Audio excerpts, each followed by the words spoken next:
spectateurs et spectatrices ont rendez-vous sur une grande place sur laquelle il n'y a rien. On voit arriver 6 personnes qui poussent des malles.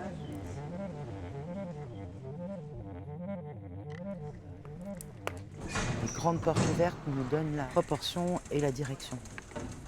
854 objets. Donc voilà, c'est une cérémonie, spectacle cérémonie, dans l'espace public, avec des protagonistes en jeu, en musique et en mouvement, qui proposent de passer un temps avec ces objets et leur histoire avant de les laisser partir vers la mer. Le sas, souvent le sas de bientôt on va le donner en attente, car quoi de plus vif que le sentiment d'amour, chacune sa place dans sa mémoire. Quand on doit s'en séparer. Ses doigts les caressent une dernière fois.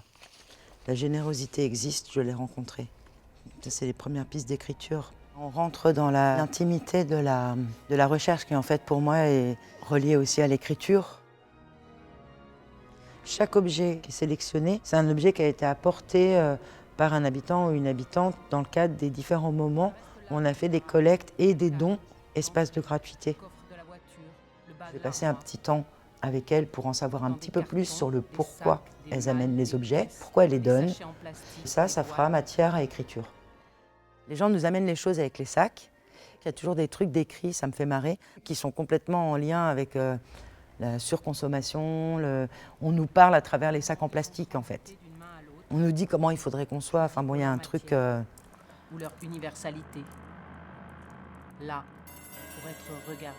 On s'aperçoit qu'il y a une maîtresse de cérémonie, un musicien de cérémonie, donc tout le monde est habillé un peu sur son 31, et les assesseurs mettent des gants blancs et commencent à ouvrir. Le prétexte n'est pas de faire une chorégraphie avec des objets, c'est plutôt de chorégraphier comment on va poser tous ces objets. On est sur des danseurs performeurs, en quelque chose qui est très hybride. Tchac, tac, tchac, je replie, je mets. Elle remonte comme ça, l'installe. Toi,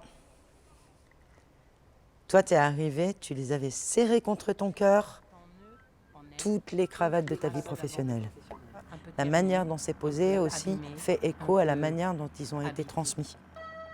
Dans cette valise en métal, il y a un monsieur, un jour qui est arrivé, tout le matériel de pêche de son grand-père, c'est devenu un endroit où l'un des personnages raconte un secret. Et il y avait un autre habitant qui m'avait dit « Ouais, mais tu sais, Emma, j'étais routier et puis il écoutait beaucoup Max Mémé. » Je sentais qu'il était ému et il m'a dit je vais vous donner toutes mes billes de quand j'étais enfant. » Il y avait une tenue de cérémonie déposée devant notre atelier. On parlait des personnes qui meurent en Méditerranée. Je garde des choses représentatives de la société dans laquelle on est, qui m'ont troublée, ou par leur banalité d'objets qu'on retrouve absolument partout, tout le temps. Oui, là on peut dire que c'est des îlots qui forment un grand tableau, parce qu'en fait il y a des îlots thématiques. Par exemple, ce qu'on croit, la religion, la croyance, la question du genre, la question politique et sociale. Là, à cette étape, moi je montais la créa, le côté spectacle vivant, etc. Et la dimension œuvre plastique, elle a été performée, elle reste et on peut la visiter.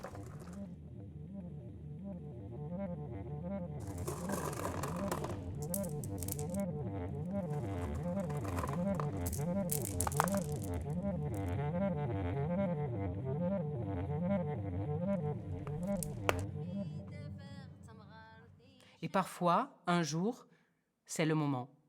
Le bon, le jour, le bon moment, la bonne lumière, le bon. Un jour, c'est prêt.